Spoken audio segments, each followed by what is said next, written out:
Give me current Daf, Masechtas Eruvin Daf Lamed, beginning 5 lines down at the top of the Amud. The Gemara is actually in the middle of it ended a conversation, but it's in the middle of we were talking about different items. What's the measurement for it to be considered for 2 meals worth, which is the halacha of an Eruv. So one of the cases we had in Machlokes was regarding roasted meat. Is that you have to eat the meal only of roasted meat, or how much would you eat in a meal of bread with roasted meat? And that really was a Machlokes. Do people eat roasted meat by itself? Then there would have to be a meal just of that.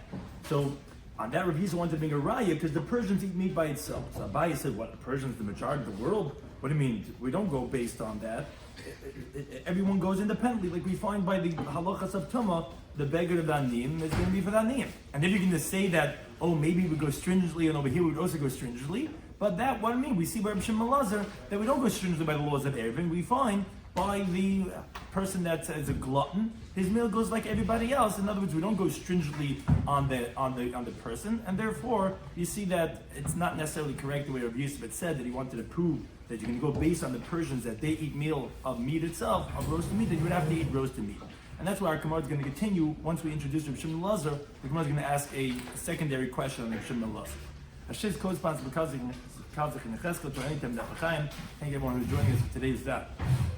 Some of the things we can discuss in today's Daf are, regarding the laws of an Eruv, is there some universal standard regarding the laws of Eruvin that, like we said, regarding the sudabainess of that's considered a meal for everybody?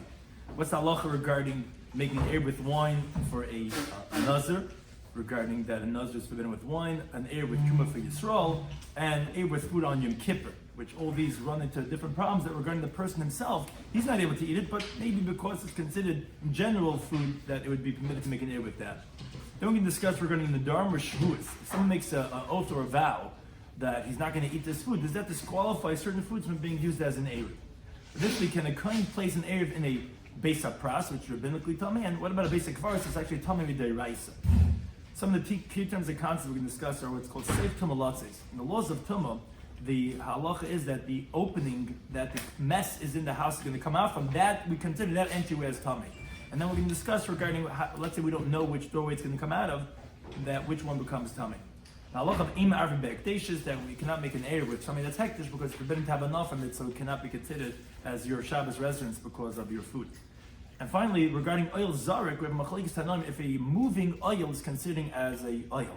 If something that's movable, could that be considered as an oil to be chaytzitz between that and the source of tumah? So we begin the current daf. Daf Lamed, 5 lines down at the top of the Amud. The Gemara asks the following question. We just quoted Rabbi Shloimy Schwartzberg just on the previous line, where Miyam and Rabbi Shloimy Schwartzberg, did Rabbi Shloimy Schwartzberg really say this idea that a ravson, that a ravenous person, a glutton, that his meal is not according to how much he would normally eat, which is normally he would eat this amount. A regular person would eat this amount. On that he says, yes, you don't measure based on how much he would normally eat, you measure on how much a regular person would eat. On that the Gemara asks, but Tanya, that seems to be contradicted from another halacha in a different context.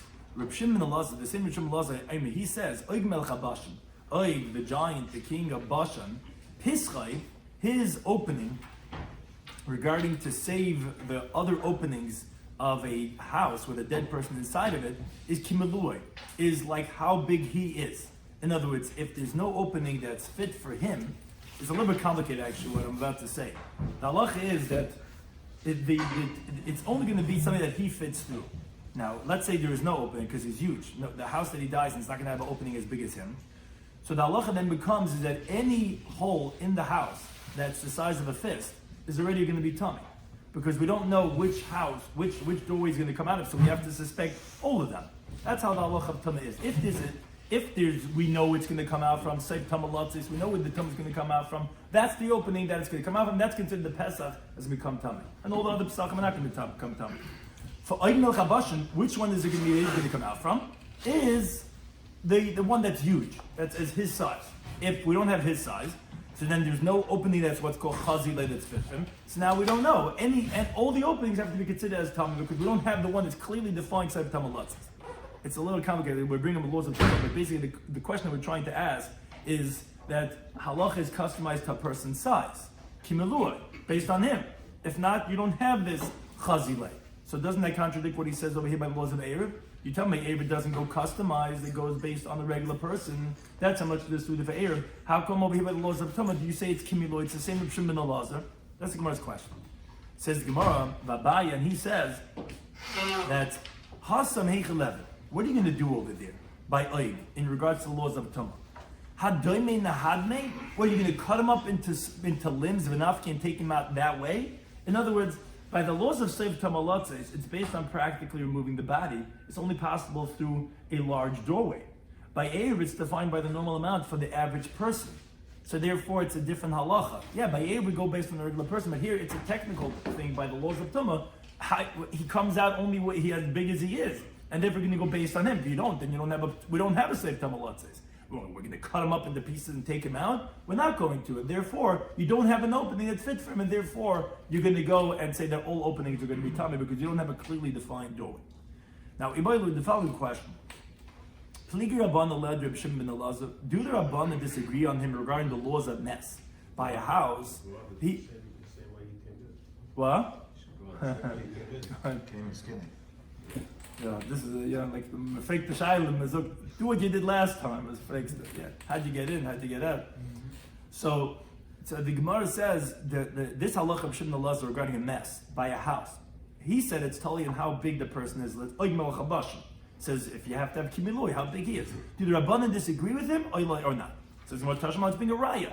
Why? Because the Amar Rabbi Yochanan said the following teaching. He said Oig Melech HaBashan, who's a giant. The opening when he's dead in the house to be considered as the opening that would be the one that's tummy is 4 tfachim. So you see clearly the Rabban disagreed. It doesn't have to be kimiloi. As long as the opening that's as simple Pesach as 4 tfachim will be enough to have safe tamalatzes. Isn't it oil the whole house? Yeah, but the Pesach has its own halacha. And that's the halacha of safe tamalatzes. A lot of laws of Tumah very it's because the whole halacha Meshvasina is, but that's the whole house is tummy. But then the Pesach itself, which one's going to be considered as the opening, because else they're all considered on the outside. This is considered as he's coming through here. Which one is going to be that one? So that's, if it's even the 4 tvachim, clearly disagreeing with Rabbi Shloimy Schwartzberg. Says, no, it's not true. Could be Rabbi Shloimy Schwartzberg would agree that even the 4 tvach doorway can become tamei. But Hasam over there, Rabbi Yechon is the Ekab Pesachim Ketan Tuba, because all the other doorways are less than 4 tvachim. There's one doorway that's 4 tvachim. When you're going to be opening up one of the doorways, that's the one that you're going to be opening, and therefore that doorway saves for all the other doorways, because you know for sure you're going out that way. That's essentially really like kimilui, because you have no other doorway. That's the biggest one. Of course you're going to be going out that way. But if let's say all of them would have been the same 4 tvachim, or all 10 amas, they would all be tummy, because you wouldn't know which one you're expanding and taking them out. So therefore, even if one of them would be open, the other one would be closed, or let's say you thought about one of them, you want to use them, which the Gemara says in Masechtas Beya, that, okay, the one that's opening is going to be the one that's telling me the old going to be tar, that's only where it's fit for the person. But it'll be here, but where it's not fit for him, and you're going to have to expand it, and they're all the same, you don't know which one you can expand, so therefore by Oig, it's not fit for him, therefore they're all going to be tummy. It's only if you have kimilui that the Reb Shimon Elazar says that it's going to be the one that's going to be tummy, all the other ones will be tar. But if you have one of them, it's 4 tvachim, and the other ones are smaller, so then you know that you can expand a large available doorway, and therefore that could even be like Shimon Elazar, not a raya that Rabban disagree with him. He could agree in that case that when it's 4 tvachim, and the other ones are smaller, that's the one. Now, but let's say they're all big, or they're all whatever, but all the same size, but they're not as big as he is, they're all going to be tummy. It's only kimilui. The one that's his size, like he said, how we get in, then for sure that's the one that he's going to be going out from, and that's therefore then all the other ones are going to be saved. But if not, they're going to be all tummy. So if it's not a raya, it could be it's all like Reb Shimon Elazar. Now we could go back to the theme of the previous daf, which you had been discussing regarding the laws of what's considered valid food for an Erev. So the Gemara just finishes off. Amar Rav Chia bar Vashi Marav. He says, "Ma'arm b'asachai." We said in the previous daf, you can make Erev with raw meat, which someone actually asked after the shiur. Says, "Women, master should know with flesh." So the Rishonim actually say it's not totally raw, as some of the Rishonim say, but it's like that, but it's edible. I remember I went to someone's house and he says, "Throw it on the coals, take it right off," like basically raw, And but Amar Rav Shimi Bachia, he says, "Ma'arm bebeim chayis." You could also make an Erev with raw eggs. For Kaman, how much is that? So Amar Rav Yitzchak, he says, "Achas, 1 egg is enough for 2 meals worth." And Sinai Yomar, which is a reference to Rabbi Yisrael because he was professional with Mishnayos and Braisos like Har Sinai. Amar Shtein, he says, with 2 eggs. Now the Gemara goes back to halacha the Mishnah. It's in the Mishnah. I know that we were talking about exceptions of water and salt. He said you can make it in everything, but kol ma'arvin, the topic of this parak, you can make an Erev with anything except for water and salt because that's not considered significant. So we had a few different things that were also exceptions with water and salt. So I know you're not Muslim. Someone takes a vow. He says, I'm not having any Muslim, any sustenance. So mutter b'mayim b'chuli, submitted with water and salt because they're not considered sustenance. But the Gemara has the following difficulty. It sounds like melech u'mayim hudalei krimasin. It's only considered that water and salt. They're not considered mazayin hakomi leikrimazin, but everything else, all other foods are called mazin. So the Gemara layman tab. Do you have Rabbi Shmuel? Let's say this refutes Rabbi Shmuel, which we discussed in Masechtas Brachas. The Rabbi Shmuel they both say, you don't make a bracha of Hashem created different types of mezainis of sustenance. Only of 5 types of species on the 5 types of grain. What I mean, here we see in our Mishnah that mazain includes everything, not just the 5 types of grain. Says the Gemara, okay, but didn't we already refute their opinion already once in Ketzim Avarchim of Lam Zayin Ben Al? Says the Gemara, yeah, but limit to let's say this is also refutation. Because if you ever find an answer to the first question, you'll still be refuted from the second time. So Amar Avuni says, no, not necessarily that it's a contradiction. The Mishnah that said that you're forbidden in every type of food is not where the person said that it should be forbidden on me mazain, because most definitely you're right, mazain is only the 5 types of grains, where that's something that sustains and it's also something that satisfies. We're talking about over here in our Mishnah, when the person says kal hazana alai, that I'm making forbidden whatever is zon, which sounds like anything that is something that is satisfies, even though it doesn't sustain. Which that's where mayim melechud lezaini, water and salt, it doesn't even satisfy. I'll call me lezaini, but everything else at least satisfies except for water and salt. But to sustain, that's something. I mean, to satiate, that's only going to be considered the 5 types of grain. Only bread, starch, really is the heavy types of things. But everything else is zon, just not mazain. But the Gemara asks on this too. But Amar Rabbi Bechani says, Kaba Zilna Basrei Rabbi Yechanan. I was going after Rabbi Yechanan. Lamechel Peri de Genuser, to eat from the fruits by the sea of the Kinneret. The fruits there are very sweet. Kevina Beimei, when we were 100 students, each one of the students would hold 10 fruits. Kevina Beimei, so when we were only 10, he still wanted the same amount of the 1,000 fruits. So each one of us then would carry 100. And each one of these 100 fruits will have a mafsik. It would not be contained in the basket that would hold 3 saw. Basically, he had a lot of fruits. And he would eat all the fruits. And he would say, I swear that I didn't taste anything to satiate me, and I'm still hungry. Didn't you just say that everything is zon besides water and salt? Amos says the Gemara mezayna. No, it means mezayna, sustained, but that's only 5 types of grain. So although you eat so much fruits, people that eat dairy, they're like, I'm not full. What do you mean you ate this, you ate that? It's nifzat, it doesn't do the job, So say over here that you could eat 1,000 fruit, but again, it's not only mezayna is going to be the 5 types of grain, but it's satisfied, but it didn't strengthen them in contrast to water and salt that doesn't have no sustenance. So that's what we have over here, the 5 grains that satisfy, sustain. Other food satisfies, doesn't sustain. Water and salt doesn't satisfy, doesn't sustain. That's what our Mishnah says, kol hazan, anything that satisfies, and that you don't have with water and salt. Now the Gemara continues regarding taking an oath on a food item, if that could be used as an eruv or not. Someone says, I swear I'm not going to eat this loaf of bread. Still, he can make an eruv with that bread. Why? Because his oath is only regarding eating it. But still, it's not fit for him. The eruv has to be fit for him. No, it's fit for other people, just like we have in the halacha of the Mishnah. That we said that a nazir can make a eruv with wine. If it's fit for someone else, so too over here.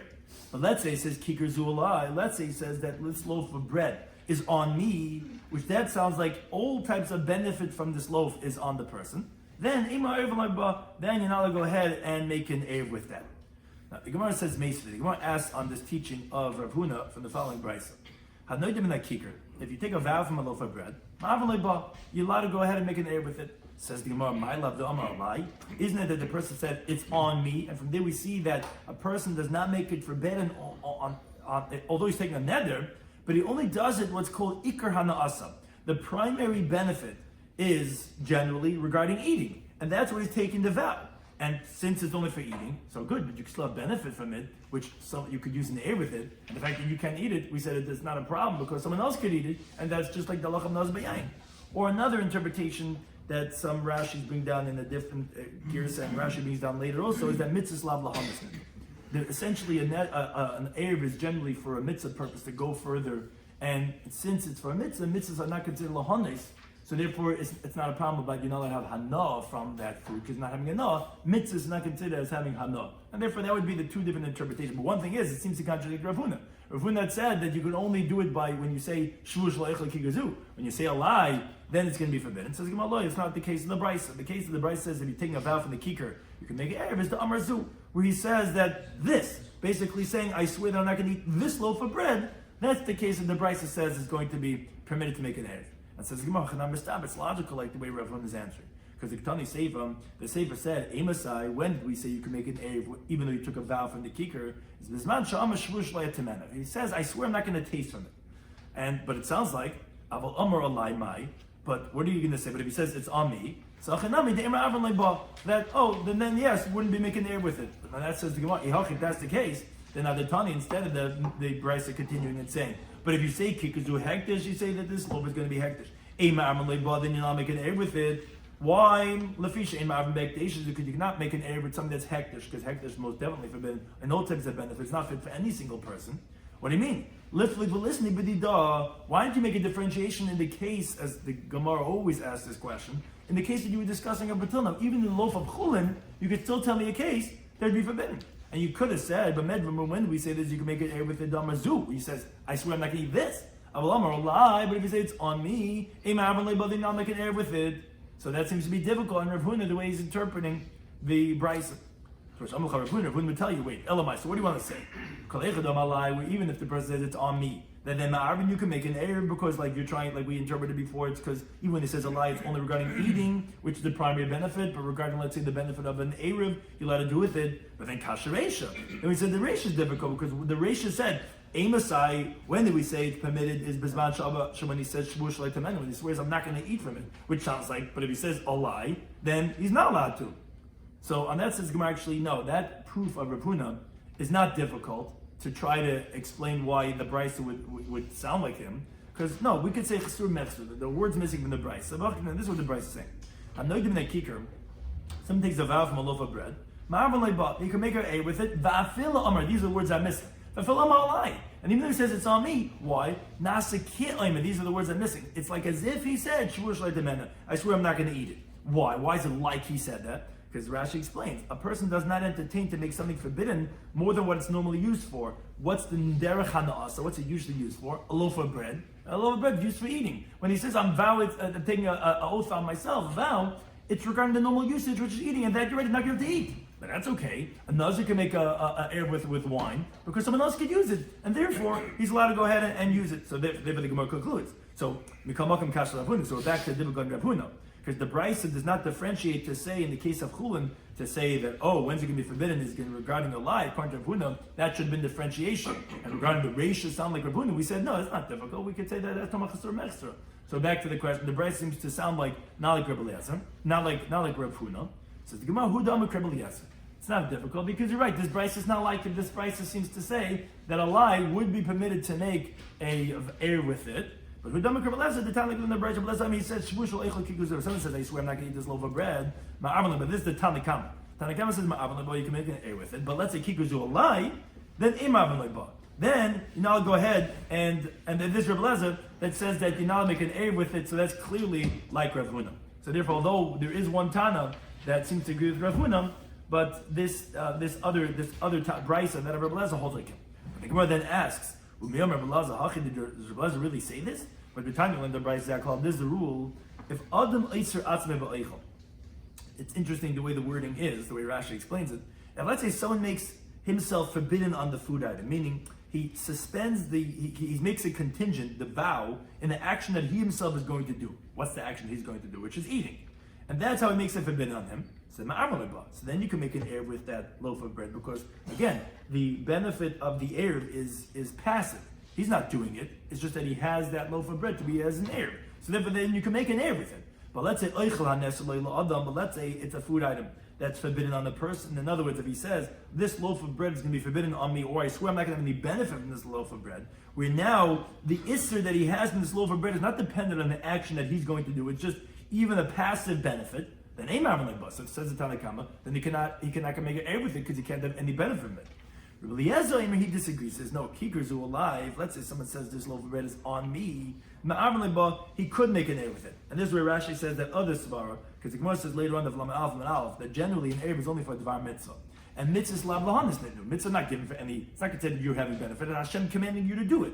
So therefore, we don't care that you're having benefit from it. And if you're saying that it's not fit for him, but it's fit for other people, so similar to Nazarbayah, it's a different. Rabbi says that even when you say a lie, you can make an A with it. But kikers who hektish, but if you say, let's say this loaf of bread is hektish, but then you cannot make an A with it. Because you cannot make an A with something that's hektish, because that's not fit, not for him and not for anybody else. We need at least a meal that's fit for somebody, as the Gemara is going to tell us later on. So therefore, we have a difficulty because you just said in Rabbi Eliezer that he says a lie is not going to be good. Now we're supporting Rav Huna. But then here we have this next brisa, Rabbi Eliezer clearly contradicting himself, saying even when you say a lie, that you could make an error with it. Says the Gemara, Trei Tanoim, believe it, Rabbi Eliezer. You're right. It's two different versions of Tanoim in what was the opinion of Rabbi Eliezer, and the first brisa was like Rav Huna. We continued the halacha, the Mishnah. We said we said that even though a nazir cannot drink wine, he can make an error with wine because it's fit for someone else. Says the Gemara, Maskin the Bishame. Our Mishnah is not like Bishame. Continue in the brisa. The Shammai clearly say, you cannot make an air for a Nazir with wine, with Yisrael with Truma, and you cannot make an air for Yisrael with Truma. So they disagree. They say, you can make an air for a Nazir with wine, with Yisrael with Truma, and for Yisrael with Truma. Now, Amalim Bisham went to Bisham and says, wait a second, how can you hold like this? Don't you agree, that you can make an air for someone that's an adult, that already brought two pubic hairs, that, let's say Yom Kippur, he has to go further, he has to make an Eruv, where he's obligated in Inui, he has to fast on Yom Kippur. So, although the next day Yom Kippur, it's not fit for him, but since it's fit that meal for a minor that's not punishable, that could eat on Yom Kippur, so you see that he can make an Eruv with that. So then Avul, so Beis Shammai said yes, Avul means true. So Malhan said, and Beis Hillel said to Beis Shammai, because a minor could go ahead and eat that. So then you're supposed to be able to make an air for a nazir with wine because someone else could go ahead and partake of it. B'Shamai, he says no. There at least, that meal is fit for that person himself on Eruvin Kippurim, which actually everyone's supposed to eat on Eruvin Kippurim. It's actually a mitzvah. So therefore it's going to be considered a meal fit for him, although albeit on the day of Eruvin Kippurim it's not. But over here regarding the nazir with wine, it's not a meal that's fit for him from Erev nothing, because he can never have that wine, and therefore it wouldn't be viable for him as an Erev on Shabbos. Now, that's one version of Beis Shammai, but says the Gemara, come on, that Mishnah, that sounded like that Beis Shammai, at least that Bryce, at least Beis Shammai agrees somewhat with the laws of Erev, that it would be enough with a food item, let's say on Yom Kippurim, that's fit for someone else, or let's say it's fit for the guy himself, would be considered an Erev. Says the Gemara, that's the like Hananya, because the Tanya, he has a more stringent version of Beis Shammai. Hananya, he says, Kolatman shel Beis Shammai, the whole opinion of Beis Shammai, they didn't agree to the law of Erev at all for Tchumen. Until you bring out your bed and all your utilities, everything that you need to use is, because that's your Shabbos residence. Beis Shammai doesn't agree to that principle. Unless you bring everything out there, that's your Shabbos residence.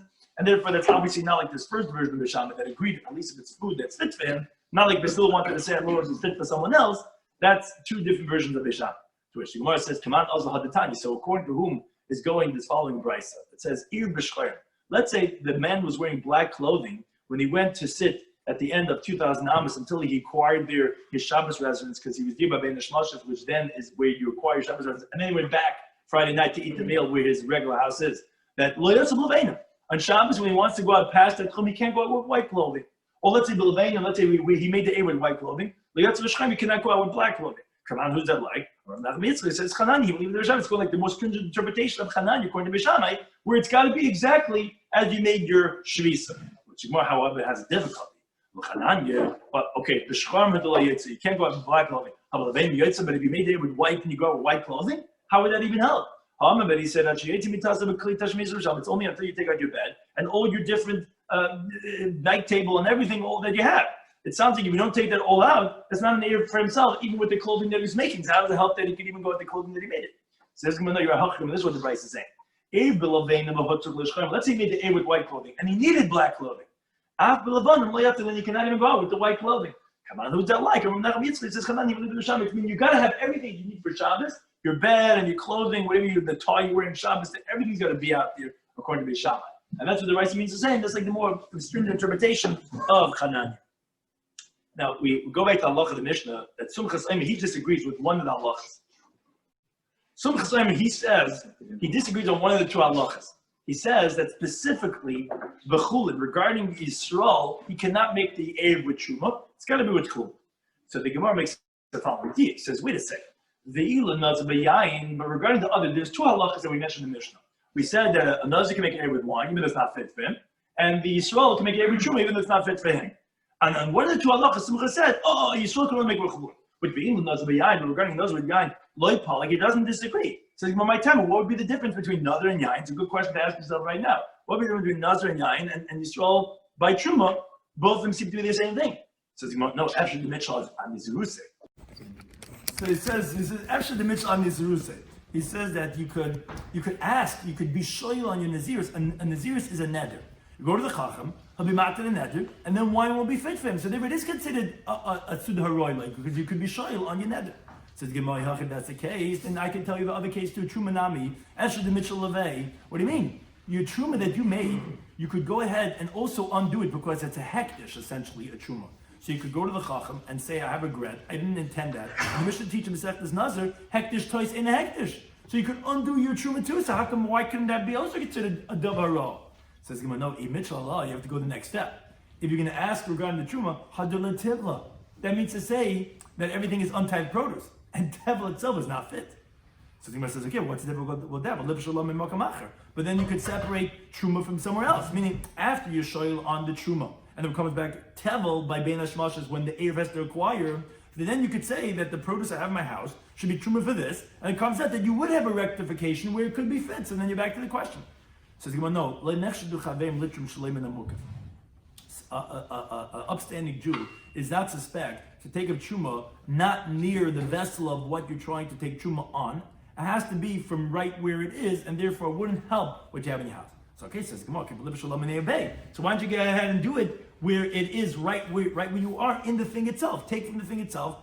This truma, take off your truma. It doesn't have a minimum measurement. We say like a tchil or whatever. So take off from this thing itself, and says the Gemara, no, let's be shiur. You don't have a measurement, meaning you took exactly 2 meals worth and you put it there by your 2,000 amatchum. If you're going to now take off truma from that, which truma is not fit for the Yisrael, so now you're left with less than the shiur of the Eruvin. So you can't take this thing inside, which the Gemara doesn't like this answer.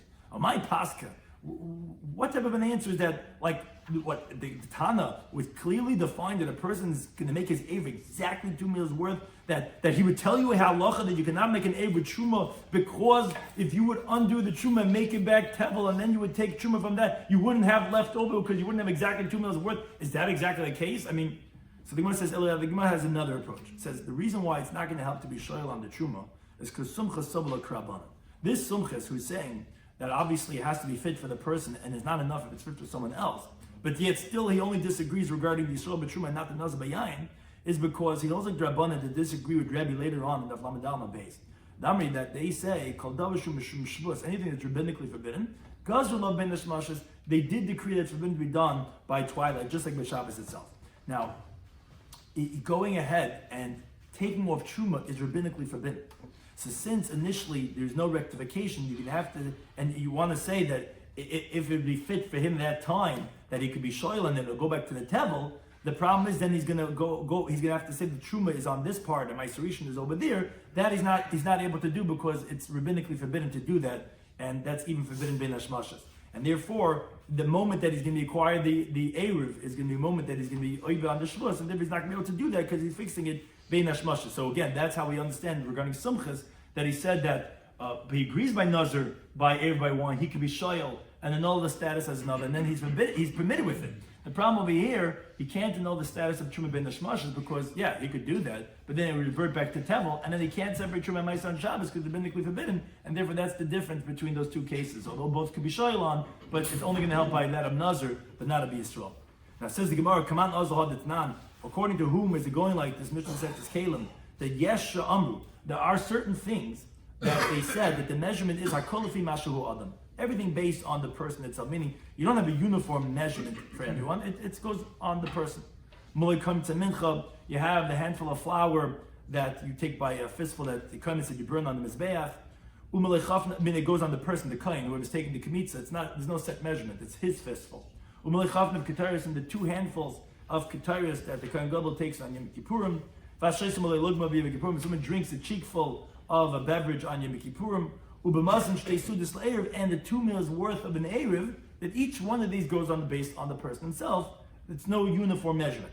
Says the Gemara, come on, who's that Mishnah like? Obviously, remember saying it says sumchasi. The Amar that it says, "My the chazi libin." It has to be something that's fit for that person itself. We don't care on the general population, and that's why he said that shuma is forbidden for the Yisrael, because it has to be fit for him. And it's not fit for him; it's fit for someone else. So therefore, that Mishnah is going like sumchas. So the Gemara says, "Lema." Let's say that Mishnah that we just said is like sumchas is pliga of Shimon Elazar. Because the Tanya in the Braysom, Shimon Elazar, he says. We quoted this in the beginning of the Amid. That's on Daf, on Amid Af. That you make an error for a sick person, an elderly person, according to his food. But Rav's son, a glutton, it goes based on the medium-sized meal of every single person. That seems to be not like what we just said of the previous Mishnah of Sumchis, that by Erev, that we go based on the person itself. Here we see don't go based on the person. Here we see go based on what a normal person would eat for 2 meals worth. So if you want to know, it's not difficult. Terguma, you can interpret this that we said, the Mishnah Masechtas Kalim, that said, which we said is like Sumchis, that depends on the person himself. That's going achayla v'zaka. That's going leniently like the elderly person or the sick person. And it's not going in the case of the glutton. Because of Ravsin, regarding the glutton, but l'daita it's kaladam. There we say, yeah, we normally go based on the person.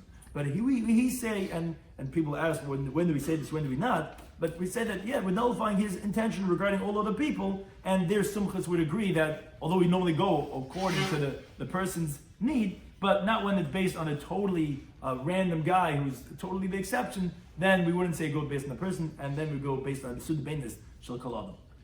We go back to the halach of the Mishnah. We said l'koyin beis pras.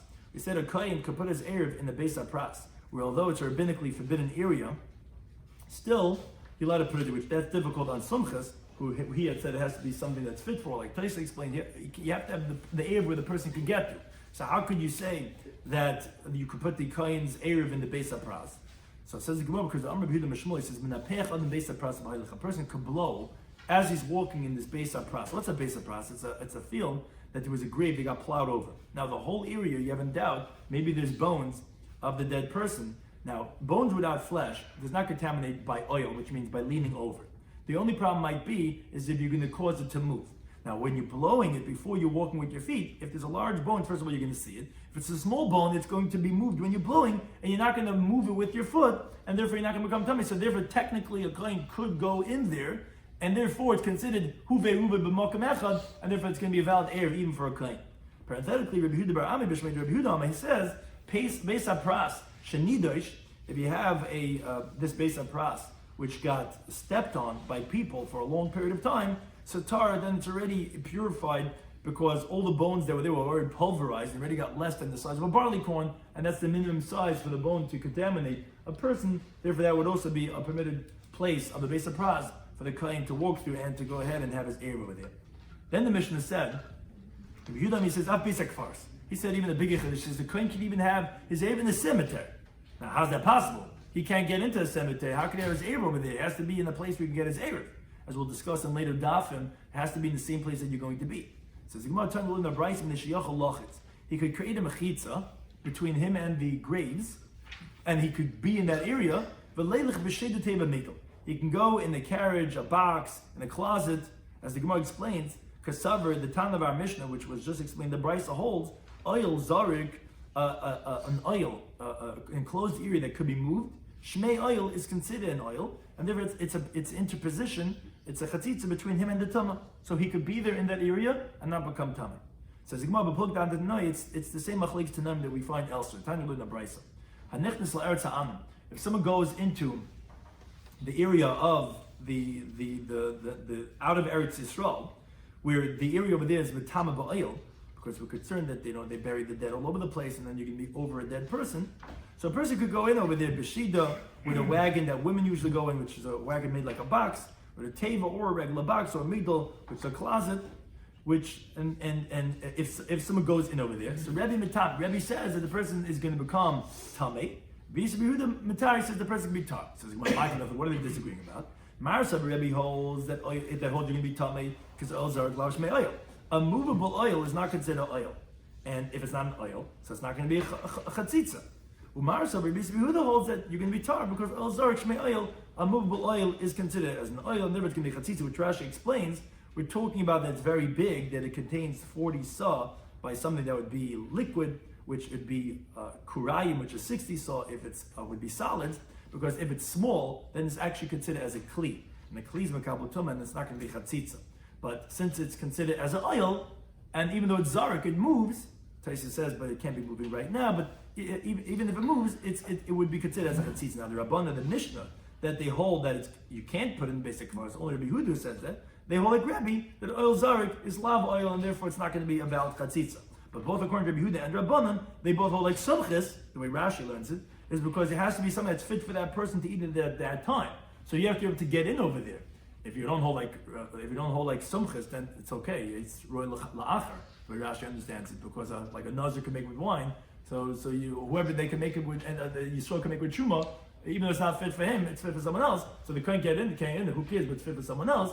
On that, Rashi is explaining that they both hold like sumchas that no, you have to be fit for the person. And therefore, the only machlokes was regarding oil zarek, if it's shmei oil or if it's lav shmei oil, is that considered a valid chatzitza that you can get in there or not? Something to discuss in today's daf in Eruvin Daf Lamed was we were continuing from the previous daf that we had brought in. The Gemara was using as a raya regarding that of roasted meat. That we said that roasted meat, we are not going stringent like the Persians, because we don't go stringent, because Rav Shimon Lazi himself had said that a Ravsin Kebenini, you see that you don't go based on the more stringent measurement of how much he eats. And that's the Gemara asks, that does he really say this, that a Ravsin's Kebenini?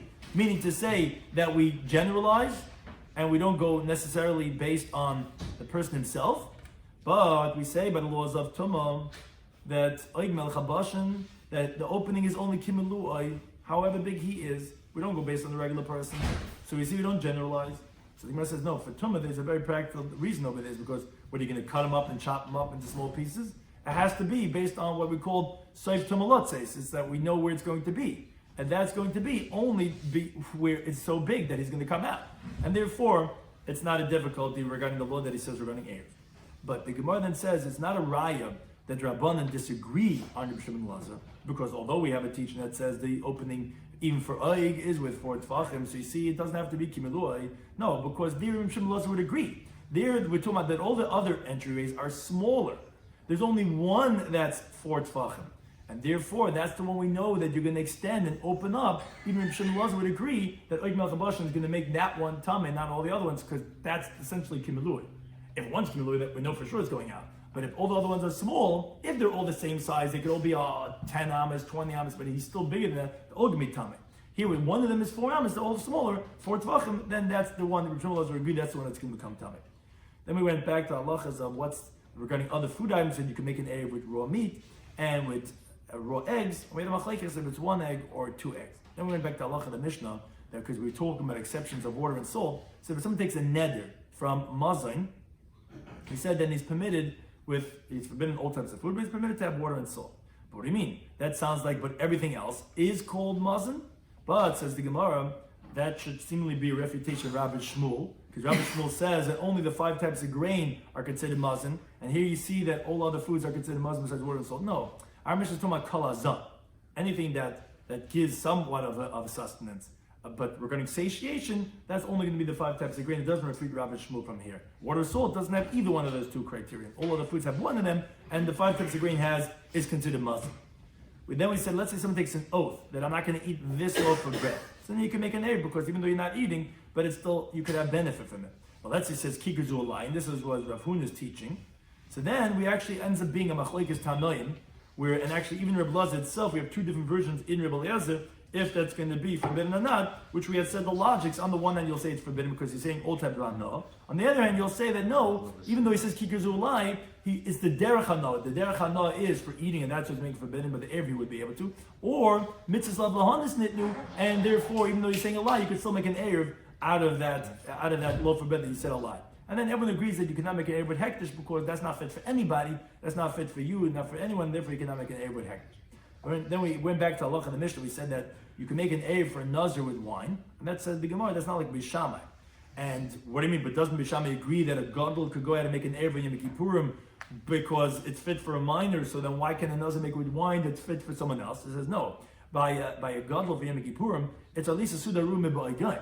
He could have eaten at least from before Yom Kippurim, but on regarding to nazir b'yayin, he's never able to have it, and therefore Bishamai says you cannot make an erev for a nazir with wine. But then the Gemara says that there's a second version of Bishamai. That's actually the first version of Bishamai is not like Hananya, because he holds in Bishamai that actually you can't even make with food. It's not enough. You got to take out all your stuff over there. Only then would it be a valid erev, because you got to be everything, like we said, even if you need white clothing and you need black and you only took out white. No, it's until you get all your mitos and klita shlish, only then would be a valid erev. Going back to the Mishnah, Sumcha said that no, Yisrael could only make with chulin, he cannot make with truma. Now the Gemara says, wait a second, why doesn't he disagree in the case of a nazir b'yayin? Why doesn't he say over there that it's also not going to be valid? No, because you could be shoyl on yazir. So although it has to be fit to the person, nazir could be fit with wine because he could go to the chacham and say, I didn't mean to, I didn't know, whatever, and then he's going to be permitted wine. So wait a second. Why don't you say the same thing about truma? Truma, you could also go ahead and be shoyl on your truma because hektish b'tois in hektish, and then it's going to be back not truma. Yeah, but then it comes back tevel. But wait a second. But what do you mean? Why can I go ahead and take truma from somewhere else? No, you can't take shleim in the mukah. But why can I take from it itself? I'll take all from this. So the Gemara originally wanted to say no, because you took exactly. The Gemara says no, wait, I didn't take exactly. That's not a good answer. No, the reason is because he holds like Rabbanan. The Rabbanan hold that a shvus is aser bein hashmashas, which is the time when the erev has to take effect. So if it comes back tevel, you're not going to be able to go down and take truma because you now take truma on Shabbos because that's rabbinically forbidden, and therefore you're back stuck. So okay, although you could be shoyl on your neder of hektish of making a truma, but then now it's tevel, and if it's tevel, it's not fit for another reason. Therefore, that case he does not say that that's going to be permitted. It only says permitted by the case of the nazir b'yayin. Then we said a Mishnah Masechtas Kiyum that says there are certain things that goes everything based on the person that you are, and one of them was the sudas for erev. Who's that like? That it goes based on the person. We said that's like Sumchis that says that it has to be what's fit for that person has to be custom fit, and not necessarily that he disagrees with Reb Shimon Lazar, who says that the ravenous person you go ahead and you make the based on the medium size of every single person, because Sumchis is halacha that has to be for that person himself. That's ro loi. That might be going specifically on the elderly person and the sick person, where that Reb Shimon Lazar said the same thing. But regarding this guy, then we're going to say but ladaitai, and that's why everyone would agree over there that it would go based on the sudabanis. Then we said the last part of the Mishnah was that a kohen could go ahead and make his erev in the Beis HaPras. Why? Isn't it rabbinically forbidden for him to go there? Because he could blow and walk over there, or it's trampled on and therefore it's going to be tar. With Yehuda, he said that even in the cemetery the kohen can put it over there. How can he make it in the cemetery? He's got to be able to access. It's going to be rolled. So that the Gemara says we brought in the brisa that he can make a chatzitza with a carriage, because the time of the Mishnah holds oil zarek, even though it's movable the carriage, but still considered as an oil which is going to be chatzitza. Which that is a machlekes, that there are those who hold that if you go into the Eretz Ha'amin, which has tumah, which there's a problem of oil, that was a disagreement if you go in the carriage, it become tumah or not. Our Mishnah obviously held like the Mandama holds that it is considered oil, and therefore it is going to be chatzitza, and therefore Rabbi Yehuda says, whereas Rabbanan hold like Rebbe, that it's oil zarek lavshmei oil, and therefore in the Mishnah they didn't say that you could go and put it in the basic verse, but he holds like Mandama holds that it is oil, and therefore it's going to be chatzitza, and therefore you can put the air in the basic verse. Thank you for any time for hosting us.